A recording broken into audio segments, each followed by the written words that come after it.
Hello, and welcome to what next week, theoretically, this will be known as Whip Wednesday, where I share all of my projects that I'm currently working on and the progress that I have made from the previous week, theoretically. Right now, however, because I'm focusing on one project, I'm going to talk about sample making. So sample making is where a dyer has you, well, in my experience, it's always a yarn dyer, needs a bunch of projects made with their own yarn, but obviously they don't have the time to make a bunch of projects. So they outsource that. So they put a call up on Instagram or their newsletter or whatever. I have now done it twice. This is my second time doing it. The first time I made a shawl, that was like 6 years ago. Yeah. And this time I'm making a cardigan. I'm crocheting a cardigan for Sassy Strings Yarn Studio up in Airdrie, and her yarn is beautiful. I've used it before. I've bought it before. And I need some DK yarn for my girls' Christmas sweaters this year. So again, in my experience, when you sample make for a dyer, the payment basically is that you get the equivalent yarn that you have used back, but in a color of your choice. So I'm gonna need some DK yarn for the sweaters I'm making for my girls for Christmas. If you are not aware, every year since my youngest was born, I make my girls matching Christmas sweaters. So to carry on that tradition, this year I need DK yarn, and I don't have a lot of DK yarn in my stash. So this was the perfect opportunity. That's not why I signed up to do it. I'm trying to save money on yarn, and this is a way to get some free yarn, if you don't count my own labor. But sample making, not for everyone, because again, you're being paid in yarn, and you don't get a choice of the pattern. The dyer wants their yarn to be made into this specific pattern, and you make it.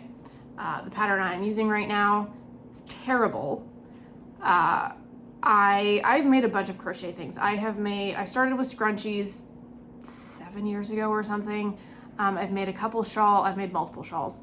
I've made myself a vest. I have made Christmas stockings for my entire family. So like, crochet is not new to me. I understand crochet, but this pattern is just absolutely terrible. So also, if you, like me, like to go from project to project, sample making, because you are on a deadline, they are upfront about that. But if, like me, you like to work on multiple projects, it's not the easiest, especially this crochet pattern. It's a lot of stitches because it's a cardigan.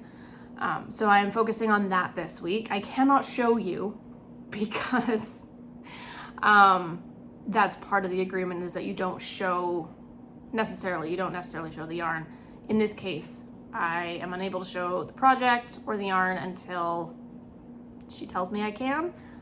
So maybe next week in my Whip Wednesday post, I will show you the finished product. I have about a week and a half still to work on it. It's not due till the 7th, but I'm hoping to finish by next Monday so that I can work on all my other projects. And so again, going forward, I will be working on a couple knit projects, because I don't think I have anything else crochet in my project bags right now. Couple knit projects, my cross stitch that I have been doing for a long time. It was supposed to be for my oldest 4th birthday. She's gonna be 8 in February. And my weaving project that is just kind of in timeout right now, and spinning. So spinning is always going to be one of the projects I'm sharing, because I have a lot of fiber and I am always going to be working on something. But I will be sharing all of that progress, hopefully starting next week. And hopefully this maybe inspires you to work on some of your own projects.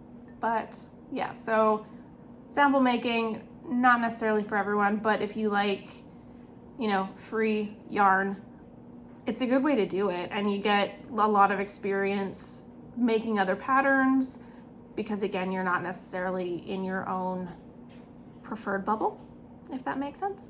So you can always pay attention to the dyers that you really like. That's a good way to do it if you want to get into it.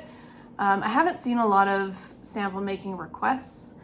This was the first one I'd seen in quite some time, but follow dyers and theoretically that is the way that you'll get into it.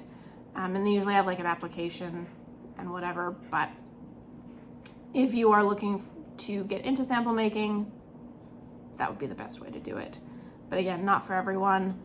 I don't know if I'm going to do it a lot going forward because again, I have a redacted amount of projects.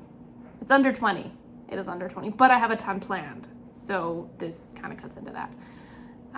If you follow me on Instagram and you have been around since end of last year, you remember my Make 9, I have made 0 progress on that because I'm still on the water bearer cardigan because I'd already started that in November of last year.